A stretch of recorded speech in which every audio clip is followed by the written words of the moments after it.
Hello बच्चों, Gyandeep educational hub में आप सभी का स्वागत है। मैं अमृता और आज हम लोग कवर करने जा रहे हैं अपने पार्ट्स ऑफ स्पीच के शेष पार्ट जो बचे हुए थे, जिसमें कि कंजक्शन है और प्रीपोजिशन है। ठीक है, तो इसमें सबसे पहले हम लोग प्रीपोजिशन पढ़ेंगे, उसके बाद कंजक्शन होगा। ये थोड़ा सा उल्टा हो गया है, तो चलिए शुरू करते हैं कि क्या होता है। आई होप आप पीछे की सारी वीडियो देख चुके होंगे। पीछे जैसा कि नाउन पढ़े हैं, प्रोनाउन पढ़े हैं, वर्ब पढ़े हैं, एडवर्ब पढ़े हैं, एडजेक्टिव पढ़े हैं, और ये सब आपको क्लियर होगा, ये मान के हम चल रहे हैं और उसी के अकॉर्डिंग आप आगे समझाया जाएगा। देखिए नेक्स्ट, प्रीपोजिशन। प्रीपोजिशन किसे कहते हैं, हम ध्यान समझिए। यहाँ पे आपको एकदम बारीकी से एक्सप्लेन कर दिया गया है। Pre plus position. Pre means होता है पहले, पहले जो किसी के पहले यूज हो, और क्या दिखाने के लिए, पोजीशन मतलब उसका स्थान, यानी जो किसी के स्थान से पहले यूज होता है वही होता है प्रीपोजिशन। ये तो इसका थोड़ा सा निचोड़ हुआ। अब ये देखते कि वो कौन सा वर्ड होगा जो पहले यूज होगा, किसके पहले यूज होगा और इसका काम क्या होगा। तो वो डेफिनेशन में आप पढ़ेंगे। क्या लिखा गया है, प्रीपोजिशन इज अ वर्ड, कि प्रीपोजिशन एक वर्ड है, एक शब्द है। जैसा कि आप पीछे भी पढ़ चुके हैं, एडजेक्टिव एक वर्ड है, एडवर्ब भी एक वर्ड है, वर्ब भी एक वर्ड है, क्योंकि आप पढ़ रहे हैं पार्ट्स ऑफ स्पीच, और पार्ट्स ऑफ स्पीच की डेफिनेशन हम पहले ही बता दिए हैं कि फंक्शन ऑफ द वर्ड, कि ये वर्ड के फंक्शन को हम पढ़ रहे हैं कि वर्ड कहाँ कहाँ कैसा फंक्शन कर रहा है।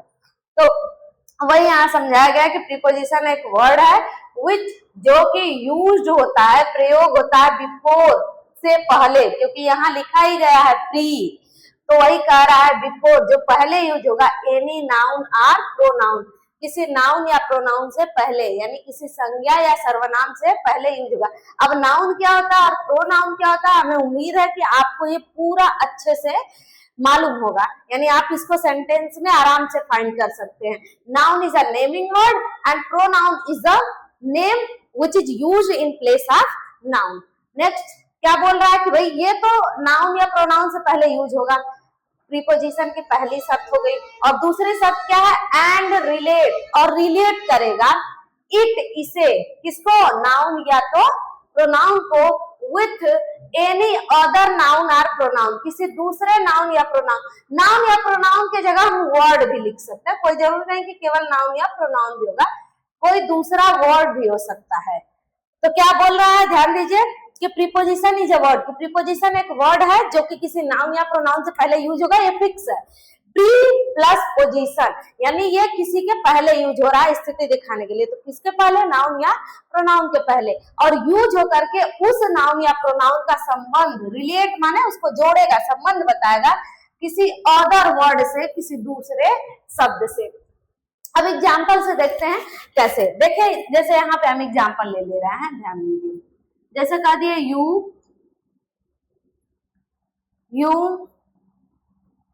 सिट ऑन, या इसको थोड़ा सा टेंस चेंज कर लेते हैं, यू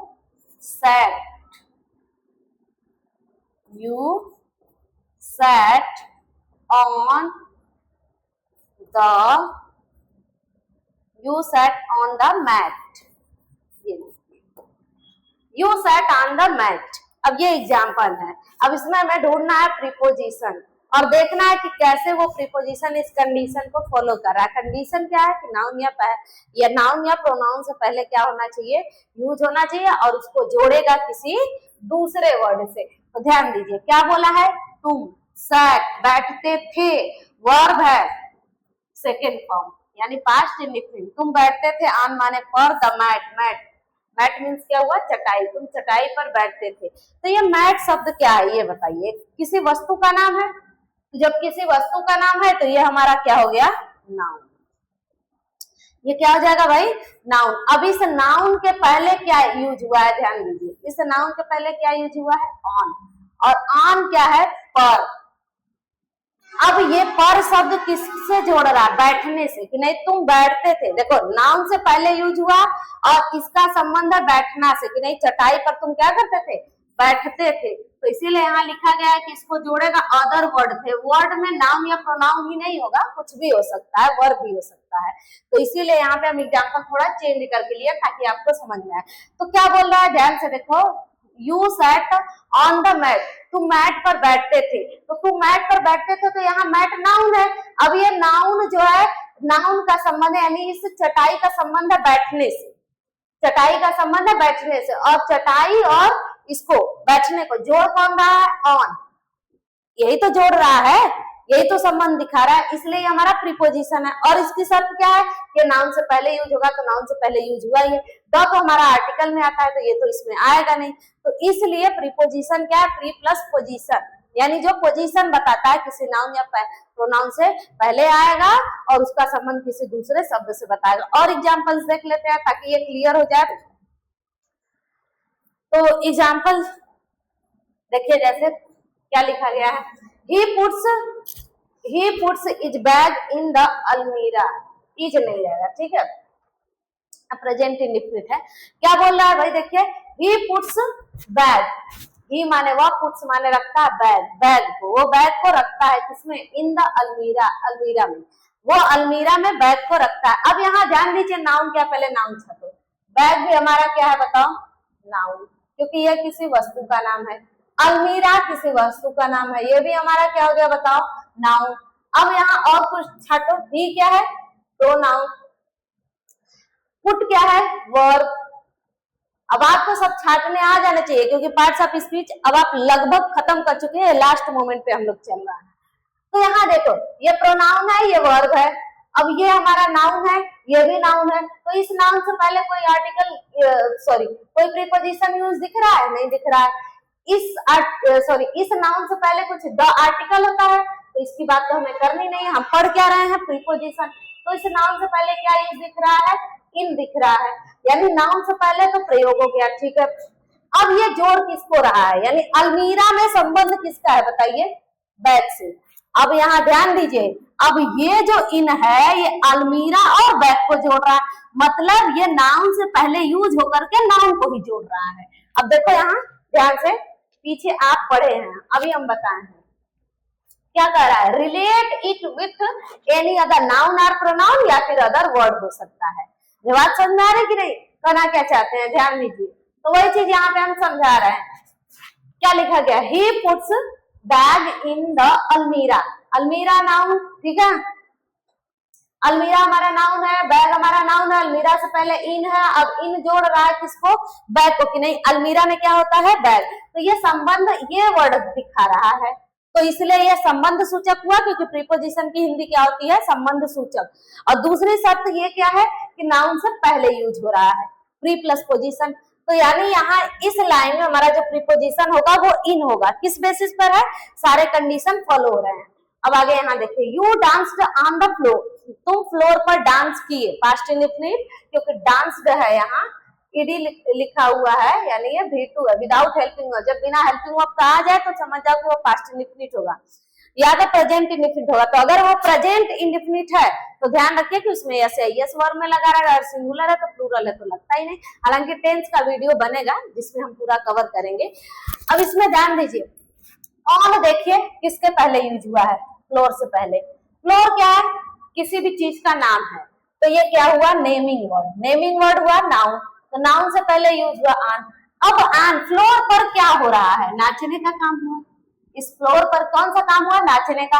तो नाउन को किससे जोड़ा गया, वर्ब से, यानी नाउन का संबंध वर्ब से है। इस तो संबंध बता रहा है, तो संबंध बताने का काम कौन कर रहा है। अगर सोचो इसी को हम हटा दें, कौन को हटा दो और इसको पढ़ो, यू डांस द फ्लोर, तो इसका मतलब क्या हुआ, तुम फ्लोर नाचे। कुछ सेंस मिल रहा है, कोई सेंस नहीं मिल रहा है।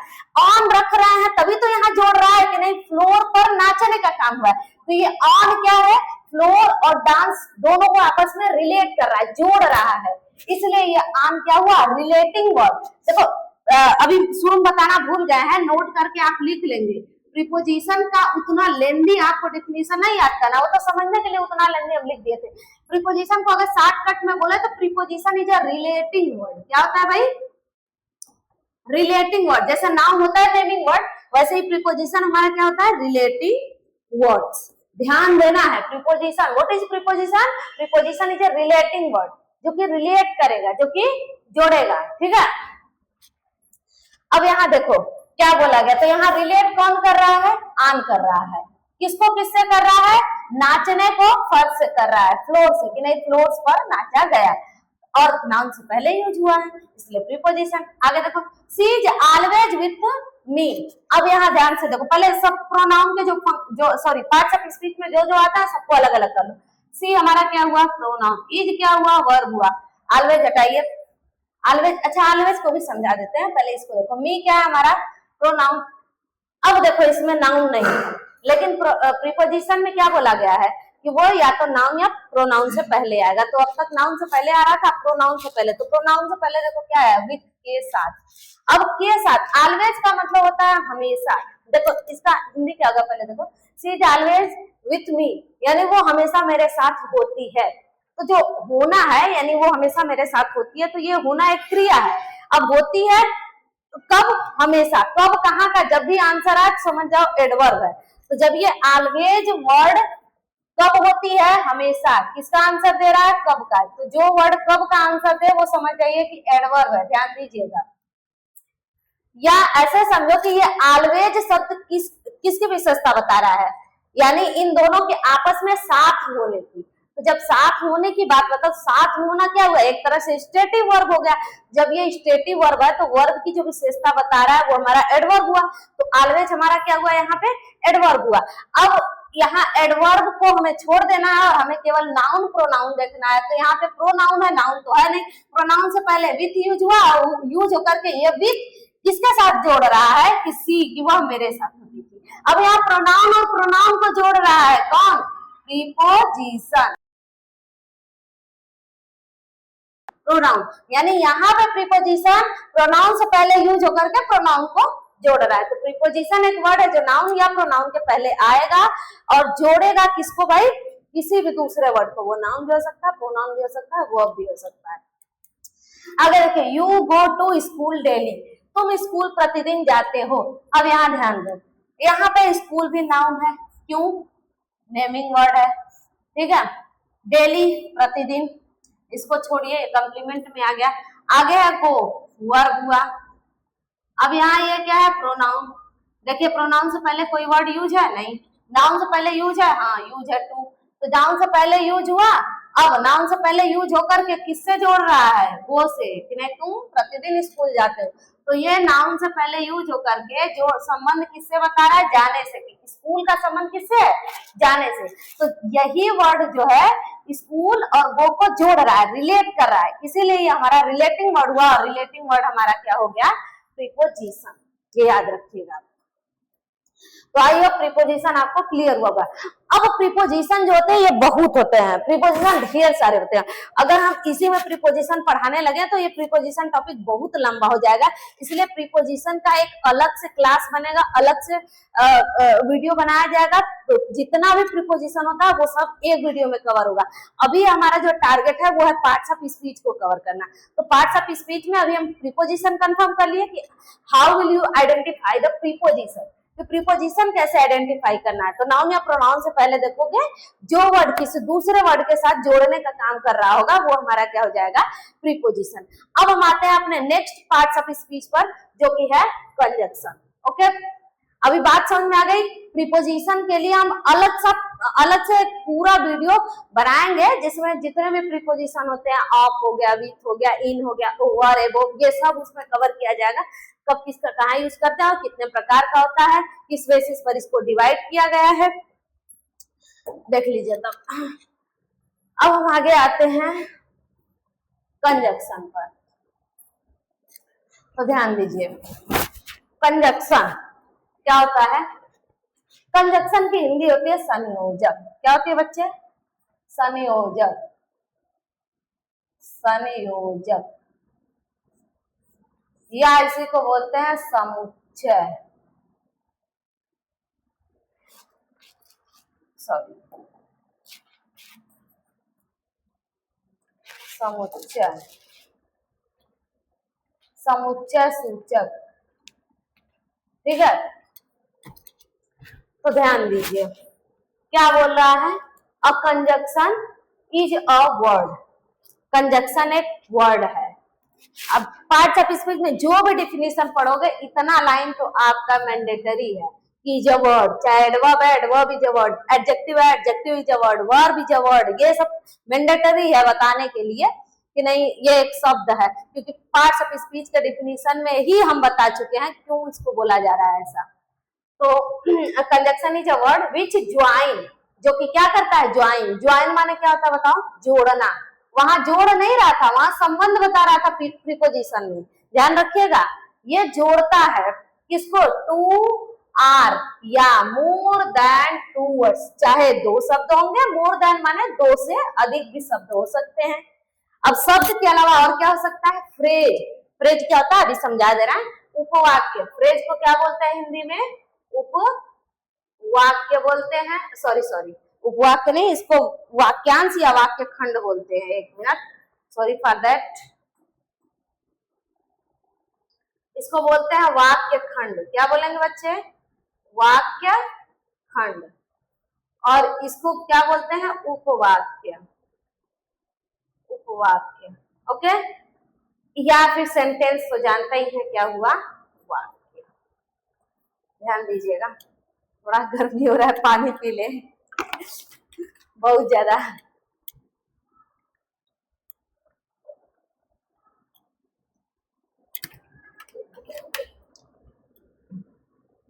हाँ तो देखिए ध्यान से।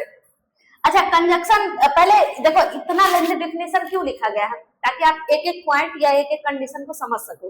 अगर जब आप समझ लिए इसको कि एक्चुअल ये होता क्या है, तो इतना लेंथी डेफिनेशन आपको लर्न करने की आवश्यकता नहीं है। तो आप सिंपल बस एक लाइन याद कर लीजिए, जो कि हम यहाँ नोट करके लिख रहे हैं। क्या लिखोगे? Conjunction. Conjunction is a joining word. सीधी सी लाइन है इसकी,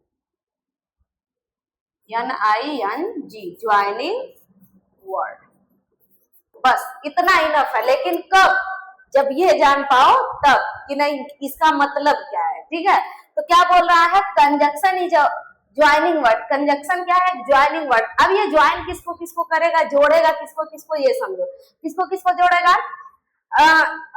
यहाँ पे वर्ड, शब्द को जोड़ सकता है, फ्रेज को जोड़ सकता है, या क्लास को जोड़ सकता है, या फिर सेंटेंस को जोड़ सकता है। तो थोड़ा सा इस पर फोकस कर लेते हैं कि फ्रेज, क्लास, सेंटेंस ये सब क्या होता है। तो यहाँ देखिए, कलर चेंज कर लेते हैं, बड़ा गर्मी हो रहा है। देखिए यह स्लाइड तो नया है ना, ले लेते हैं यहाँ पे। चलिए देखिए इसमें एग्जाम्पल। हाँ जैसे मैं मान लो लिख देती हूँ सी, क्या लिखा जा रहा है? सी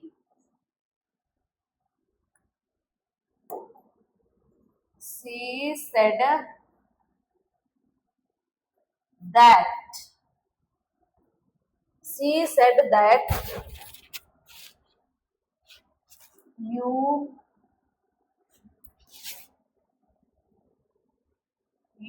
had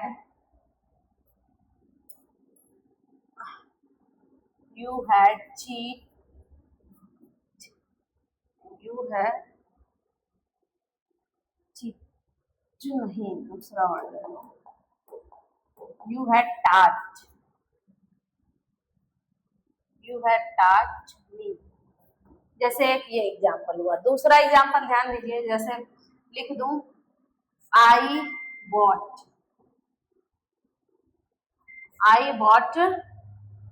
pen and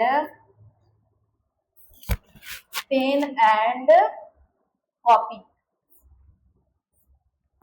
ठीक है, और एक और एग्जाम्पल ले लेते हैं ताकि आपको बेहतर समझ में आए। टुडे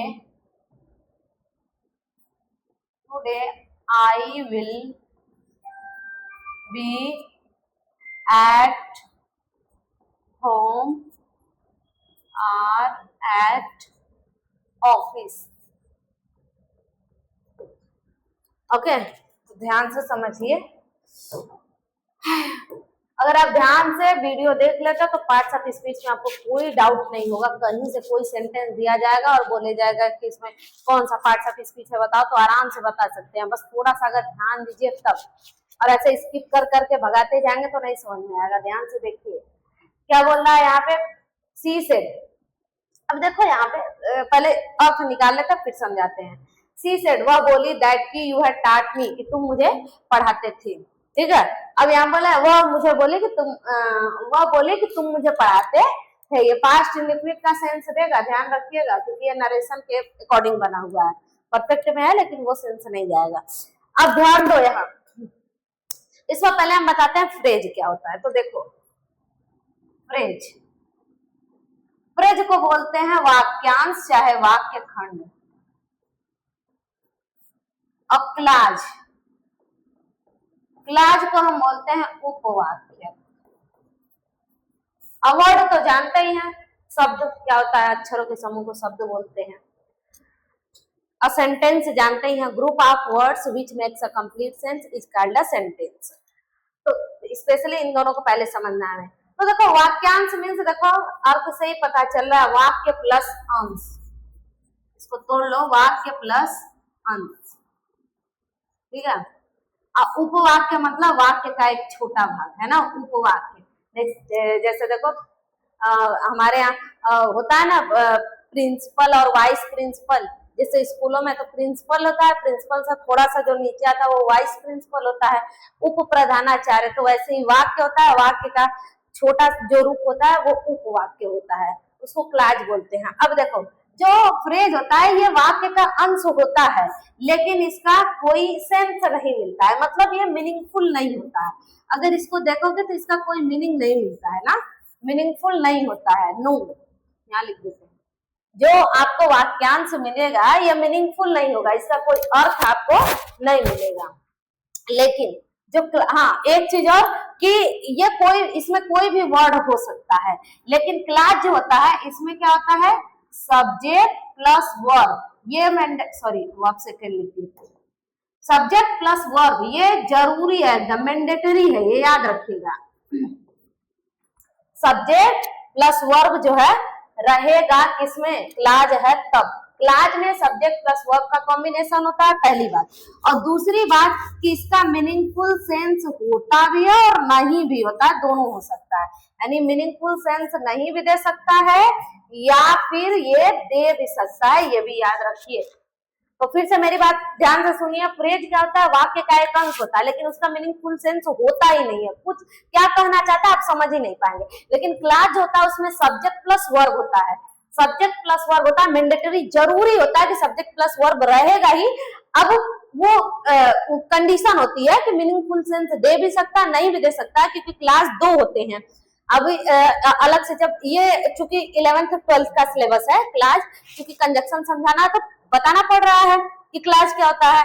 अलग से जब पढ़ाएंगे 11-12 के लिए तो क्लास में बताएंगे। अभी बस इतना जान लीजिए कि क्लास दो होते हैं, एक डिपेंडेंट होता है, एक इंडिपेंडेंट होता है। तो जो इंडिपेंडेंट होता है उसका मीनिंगफुल सेंस होता है, और जो डिपेंडेंट होता है उसका मीनिंगफुल सेंस नहीं होता है। इसीलिए क्या बोला जा रहा है कि जो क्लास होता है उसमें मीनिंगफुल सेंस हो भी सकता है या नहीं भी हो सकता है।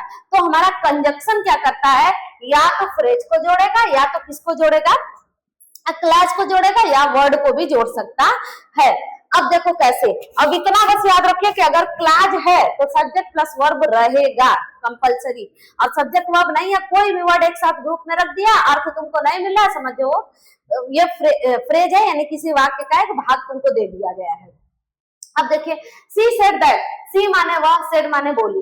अब यहाँ सी क्या है बताओ, सब्जेक्ट है, और ये वर्ब है सेड, बोली। सब्जेक्ट वर्ब मिल गया, वह बोली, तो एक अर्थ दे ही ना रहा है भाई, बोली कुछ भी बोली होगी, कही होगी, वह बोल रही है। तो ये सब्जेक्ट वर्ब का कॉम्बिनेशन मिला, तो समझ जाइए ये हमारा क्या है, क्लाज है। क्या बताइए, क्लाज। ठीक है, अब यहाँ बोला यू हैड टॉट मी। अब यहाँ यू भी एक क्या है, सब्जेक्ट है, और हैड ये भी एक क्या है, वर्ब। वर्ब दो प्रकार के पढ़े हैं, एक हेल्पिंग वर्ब और मेन वर्ब। वर्ब में दोनों आ सकता है ना, हेल्पिंग वर्ब और मेन वर्ब आ सकता है। अब हेल्पिंग वर्ब के बारे में भी बताए थे कि हेल्पिंग वर्ब दो तरह की होती है, प्राइमरी होती है और मॉडल होती है। पीछे की चीजें रिवाइज करते रहिएगा। तो यहाँ पे देखो subject verb class, subject verb class. अब इस सेंटेंस में कितने क्लास हो गए? 2 क्लास। अब इन दोनों क्लास को जोड़ कौन रहा है? दैट। तो जो ये दैट है ये दोनों को जोड़ने का काम कर रहा है, और जो जोड़ने का काम करता है वही तो ज्वाइनिंग वर्ड है, और ज्वाइनिंग वर्ड को ही क्या बोलते हैं हम? कंजक्शन। तो दैट हमारा क्या हो गया? कंजक्शन। बात मेरी समझ में आई? बाकी इधर छोड़ो ना, बस सब्जेक्ट वर्ब देखो, सब्जेक्ट वर्ब मिल गया, हमारा क्लास मिल गया, बात खत्म। आगे I bought pen and copy. अब देखो आई माने मैं, बॉट खरीदा। अब यहाँ देखो एक क्लास इधर था, एक क्लास इधर था, तो 2 क्लास को ये जोड़ रहा था, इसीलिए ये कंजक्शन हुआ। अब यहाँ देखो एक सब्जेक्ट है, एक वर्ब है, एक ही क्लास है। अब यहाँ दूसरा क्लास नहीं मिल रहा है, ना दूसरा सब्जेक्ट है ना दूसरा वर्ब है, तो यानी यहाँ 2 क्लास नहीं जुड़ रहे हैं। अब तो यहाँ जुड़ क्या रहा है? एक पेन और कॉपी। पेन क्या है बताओ? नाउन। कॉपी क्या है? नाउन। अब नाउन, नाउन को जोड़ कौन रहा है? एंड। नाउन नाउन ये जोड़ रहा है, मतलब एक वर्ड ही तो है। तो इसके डिफिनीशन में क्या पढ़े हो? देखो ना, कंजक्शन के डिफिनीशन में क्या पढ़े हो कि ये 2 वर्ड को जोड़ सकता है, 2 वर्ड को जोड़ सकता है, 2 फ्रेज को जोड़ सकता है, या क्लास को जोड़ सकता है, या फिर किसको जोड़ सकता है? सेंटेंस को जोड़ सकता है। तो ध्यान से आओ, इधर देखो क्या बता रहे हैं, क्या बोलना है भाई? देखो आई बॉट मैं खरीदा पेन एंड कॉपी। पेन और कॉपी तो ये 2 शब्द है ना, 2 अलग अलग शब्द हैं। पेन और कॉपी दोनों हालांकि नाउन है, लेकिन दोनों अलग अलग शब्द हैं। इन दोनों अलग अलग शब्दों को कौन जोड़ रहा है? एंड। तो यहाँ एंड हमारा क्या हो गया? Joining word. तो जो जोड़ रहा है joining word, joining word means क्या हुआ? हमारा कंजक्शन। अब आगे देखिए, correct today I will be at home और एट ऑफिस। अब यहाँ क्या बोल रहा है? आज। आई विल बी मैं रहूंगा, ये सब्जेक्ट हुआ, ये वर्ब हुआ। विल बी हेल्पिंग वर्ब है, तो सब्जेक्ट और वर्ब, यानी ये सब्जेक्ट और ये वर्ब, तो ये तो हमारा क्लास बना, लेकिन एक ही क्लास है। तो 2 क्लास को जोड़ेगा, 2 वाक्य को जो जोड़ेगा वो ना हमारा कंजक्शन होगा। तो यहाँ एक ही क्लास है, 2 क्लास रहेगा तब ना जुड़ेगा, तो 2 क्लास नहीं जुड़ रहा है यहाँ पे। तो जुड़ क्या रहा है? देखिए एट होम घर पर, एट ऑफिस ऑफिस, यानी यहाँ देखो एट होम और एट ऑफिस जोड़ रहा है। या तो मैं घर रहूंगा या तो मैं कहाँ रहूंगा? ऑफिस। तो ये जो और वर्ड है, ये जो और वर्ड है, ये एट होम और एट ऑफिस जोड़ रहा है। अब एट होम क्या है? इस वाक्य का ही तो क्या है? कटा हुआ भाग है। एट ऑफिस क्या है? इस वाक्य का ही इस वाक्य का ही एक कटा हुआ भाग है। तो जब ये कटा हुआ भाग है तो ये उपवाक्य होगा। क्यों उपवाक्य? उल्टा बता दिए। ये क्या होगा? हमारा फ्रेज होगा। क्या होगा? फ्रेज, वाक्यांश होगा। क्यों? क्योंकि उपवाक्य में सब्जेक्ट और वर्ब होना जरूरी है ना, तो इसमें सब्जेक्ट वर्ब थोड़े है, सब्जेक्ट वर्ब नहीं है, ये वाक्य का भाग है। अब समझ लो केवल होम और केवल ऑफिस होता तो वो हमारे 2 वर्ड को जोड़ता, लेकिन यहाँ 2 वर्ड को नहीं जोड़ रहा है, यहाँ 2 फ्रेज को जोड़ रहा है। अब फ्रेज क्या है? वाक्य का अंश जिसमें 2 से अधिक शब्द होंगे, 2 शब्द होंगे या 2 से अधिक शब्द होंगे। तो यहाँ देखिए यहाँ 2 शब्द है, तो 2 शब्द जब हो गए तो वो समझ जाइए हमारा क्या हुआ? फ्रेज हुआ। क्यों? क्योंकि अगर क्लास होता तो सब्जेक्ट वर्ब होता। तो यहाँ ये क्लास नहीं है, क्लास ऊपर वाला, क्योंकि सब्जेक्ट वर्ब। तो 2 क्लास मिल गए, एक क्लास इधर एक क्लास इधर, तो 2 क्लास को जोड़ रहा है, कंजक्शन हो गया। यहाँ 2 नाउन को जोड़ रहा है, कंजक्शन हो गया। यहाँ 2 फ्रेज को जोड़ रहा है, इसलिए और जो है ये हमारा क्या हो गया? कंजक्शन हो गया। तो conjunction is a joining word, ये याद है आपको, ठीक है? चलिए थोड़ा सा और एक एग्जाम्पल इसमें मैं समझा दूं। अच्छा यहीं पे रहने देते हैं।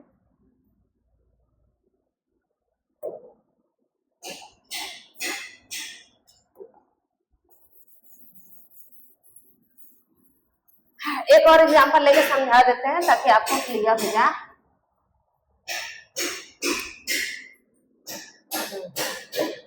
जैसे मैं बोल दूं, Ram will come and I will go। देखो Ram will come and I will go, Ram आएगा और मैं जाऊंगा। विल के जगह शैल भी लगा सकता है। अब यहाँ कमेंट मत करने लगना क्या इसके साथ शैल लगेगा, जरूरी नहीं है, ठीक है? विल भी लगता है। तो यहाँ क्या बोल रहा है? I will come and Ram will come and I will go, Ram आएगा और मैं जाऊंगा। अब यहाँ देखो आई विल गो, मैं जाऊंगा, एक कंप्लीट सेंस मिल गया। तो ये हमारा क्या हुआ? Sentence. Sentence means complete sense होना चाहिए।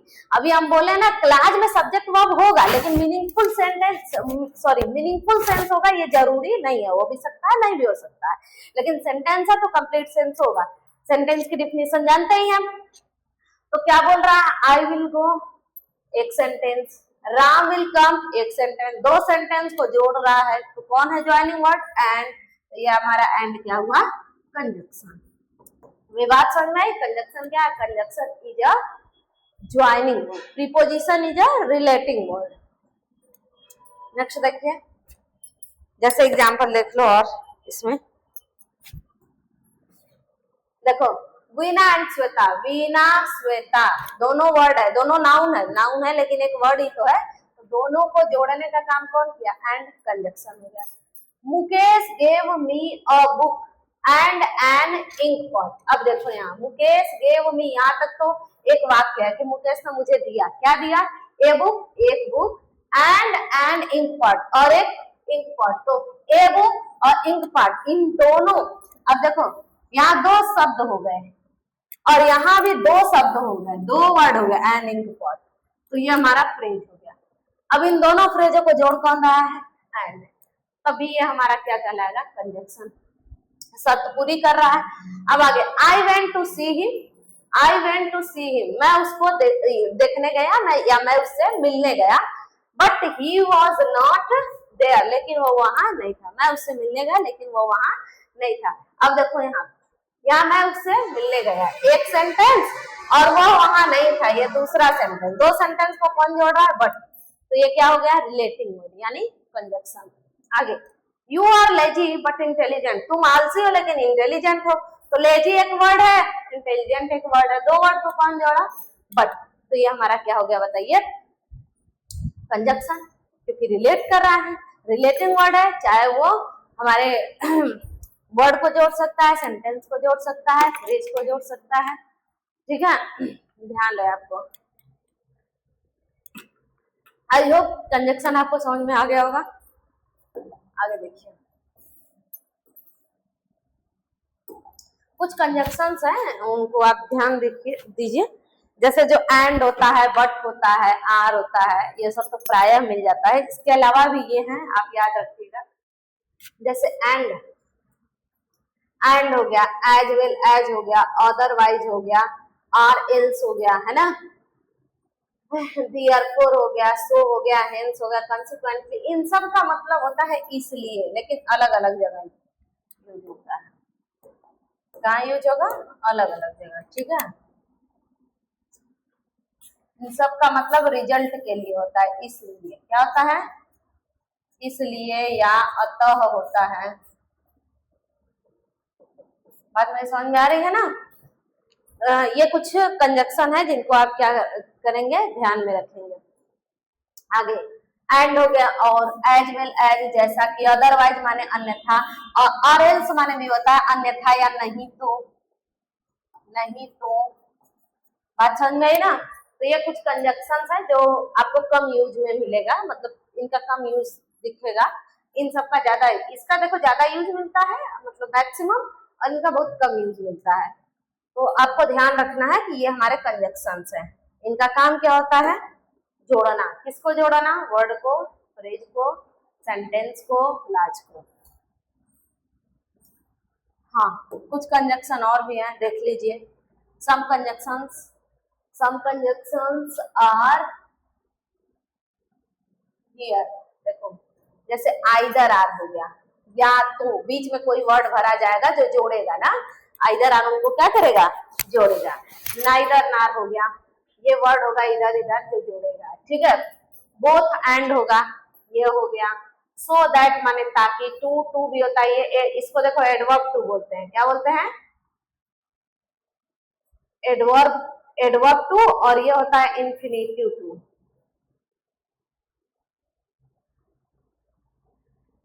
इंफिनिटिव टू, बात समझ में आ रही ना।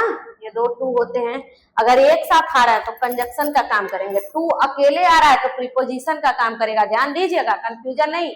जब ये दोनों एक साथ आ रहा है तब दोनों मिलकर के कंजक्शन बनेगा, लेकिन अगर खाली इंफिनिटिव टू है तो ये हमारा प्रीपोजिशन हो जाएगा। इसका एग्जाम्पल पीछे आप पढ़े हैं प्रीपोजिशन वाले में, देखो सो दैट में भी सो दैट ऐसे अलग अलग आएगा तो कंजक्शन हो जाएगा, लेकिन सो दैट ये एक अलग होता है। सो दैट का मतलब ताकि, मतलब वो पढ़ता है ताकि फेल ना हो, ठीक है, ये अलग हो गया। ये कुछ कंजक्शंस है तो ये याद रखिएगा आप, है ना। आइदर आर मतलब या तो होता है, या तो होता है, इसका मतलब होता है न तो, क्या होता है, न तो। इनका यूज पढ़ेंगे आप लोग, आगे देखिए।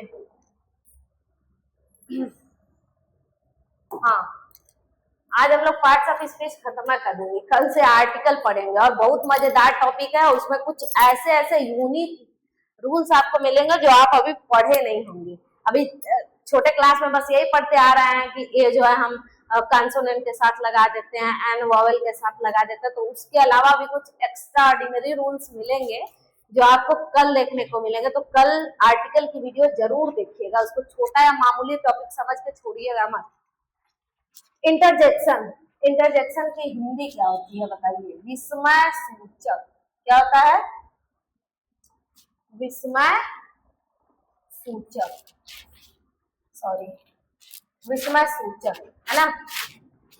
विस्मय सूचक मतलब जो हमको विस्मित कर दे, मतलब आश्चर्य में डाल दे, अचानक से हमारे अंदर उत्पन्न हो जाए। जैसे देखो यहाँ पे क्या लिखा गया, यूज्ड, यानी जो इंटरजेक्शन होता है ये भी एक वर्ड होता है। यहाँ पे वो लाइन हटा दिया गया है तो उस लाइन को आप जोड़ लेंगे कि interjection is a word, interjection is a word, ये भी एक क्या होता है, वर्ड होता है। विच इज यूज्ड, जो यूज किया जाता है, प्रयोग किया जाता है, टू एक्सप्रेस, व्यक्त करने के लिए, क्या चीज, सडन, अचानक से, जो अचानक से फीलिंग आती है, भावनाएं। अब वो भावनाएं किसकी हो सकती हैं? जॉय, या तो खुशी की हो सकती है, सौरो, दुख की हो सकती है, सरप्राइज, या तो आश्चर्य की हो सकती है। यानी अचानक से हमारे अंदर से जो खुशी की, दुख की और आश्चर्य की भावनाएं उत्पन्न होती हैं, उन सब को व्यक्त करने वाला जो शब्द होता है उसी को हम बोलते हैं इंटरजेक्शन। बिल्कुल लीजिए, इसको पहचानना है इंटरजेक्शन वर्ड को, क्योंकि ये कुछ फिक्स है और उनके बाद आपको मार्क्स ऑफ एक्सक्लेमेशन दिख जाएगा तो आप समझ जाएंगे कि इंटरजेक्शन वर्ड है। जैसे एग्जांपल देख लीजिए। देखो इन सबको इतना डीप नहीं पढ़ना है, बस आपको इतना पढ़ लेना ताकि सेंटेंस में आप पहचान सको कि कौन सा प्रीपोजिशन है, कौन सा इंटरजेक्शन है, कौन सा कंजक्शन है। एग्जांपल लिखिए। हाँ, एग्जांपल में क्या लिखा गया? Hurray, hurray, we have on the match, हम मैच जीत गए। आप लोग मैच देखते होंगे तो जो फॉरेनर होते हैं वो, हमारे इंडिया में क्या होता है, लोग सीटी बजा करके एनकरेज करते हैं टीम को, चिल्ला करके, लेकिन जो फॉरेनर होते हैं वो अपनी टीम को हुर्रे हुर्रे करके एनकरेज करते हैं। यानी ये जो है ये जॉय को एक्सप्रेस करता है, खुशी को। जब वो मैच जीतती है उनकी टीम तो खुशी में ऐसे चिल्लाते हैं। तो ये जो हुर्रे वर्ड है ये हमारा क्या होगा? इंटरजेक्शन। ब्रेवो, ब्रेव शाबाशी देने के लिए होता है, शाबाश। The player have performance, sorry have perform well, यानी प्लेयर ने अच्छा परफॉर्म किया, बढ़िया प्रदर्शन किया। तो ये जो ब्रेव वर्ड है ये शाबाशी देने के लिए। अब मान लो अचानक से छक्का मार दिया विराट कोहली, तो खुशी से अचानक से वाह शाबाश निकल जाता है कि नहीं? तो वही वर्ड है ये जो कि यूज करते हैं फॉरेनर। हमारे यहाँ तो अरे गजब ये सब बोल देते हैं, लेकिन उनके वर्ड के लिए ये यूज होगा, ठीक है। तो ये हमारा इंटरजेक्शन हो गया। अलास, अलास, आ ओ, जैसे तकलीफ आदमी नहीं होता है तो बोलता है आ, अरे चोट लग गया, तो वैसे ही ये उनके लिए वर्ड है अलास, उनके लिए है, मतलब पढ़ना हमको भी है, ठीक है। यहाँ देखिए अलास मीन्स क्या हुआ? हिज ओनली सन, यानी उसका इकलौता जो पुत्र था इज डेड, मर गया, यानी उसका इकलौता पुत्र मर गया, इसका मतलब ये हुआ। तो यहाँ पे जो अलास है ये किसको व्यक्त कर रहा है? सौरव को, दुख को व्यक्त कर रहा है। अच्छा, जो ये वर्ड है, जैसे मान लीजिए जो दुख व्यक्त करने के लिए जो आ शब्द निकलता है या वाव शब्द, जो भी आश्चर्य मतलब कोई बढ़िया चीज देख गए अचानक से वाव शब्द निकल जाता है, तो ये चीजें अचानक से निकलती है। हम सोचते थोड़ा कि नहीं ये चीज देखेंगे तो वाह बोलेंगे, या फिर हमको चोट लगेगा तो आ बोलेंगे, ये सोचना थोड़ा पड़ता है, ये अचानक से हृदय से उत्पन्न होती है। तो जो भी चीजें अचानक से हृदय से उत्पन्न होती है हमारी भावनाओं को व्यक्त करने के लिए, उन्हीं शब्दों को हम इंटरजेक्शन बोलते हैं। इनके अलावा भी कई वर्ड होते हैं, जैसे यहाँ पे देख लीजिए, जैसे ओ हो गया, है ना, वाह हो गया, वाह हो गया, ठीक है। इसके अलावा जैसे मान लीजिए आ हो गया, को भी यूज करते हैं।